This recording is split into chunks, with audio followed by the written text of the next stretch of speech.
বৌমা, কত রান্না পড়ে আছে, ওদিকে মেয়ে জামাই সব এলো বলে। মা, একটা কথা বলার ছিল। বাবা বলছিল আজ আপনার ছেলেকে নিয়ে যদি একবার ঘুরে আসি ও বাড়ি থেকে। তুমি না থাকলে ওদের যত্নার্থী কে করবে? আমি সমস্ত রান্না করে গুছিয়ে দিয়েই যাব। আমার কাছে আমার বাবা মা আমার জীবনের ফার্স্ট প্রায়োরিটি। তারা তাদের অর্থ এবং শ্রম দুটোই আমার পেছনে দিয়েছে বলেই আমি এত বড় হয়েছি। এখন আমার সময় হয়েছে তাদের কিছু ফিরিয়ে দেবার। সন্তান হিসেবে এটা আমার কর্তব্য।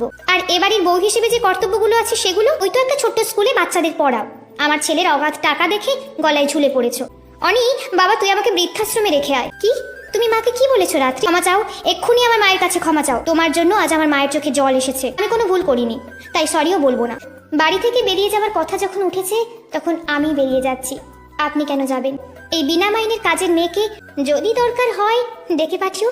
আজ বরং আসি। বর্তমানে এমন অনেক রাত্রি আছে যারা শত যন্ত্রণা সহ্য করে শ্বশুরবাড়িতে থেকে যায়, কারণ তাদের কোনো যাওয়ার জায়গা নেই বলে।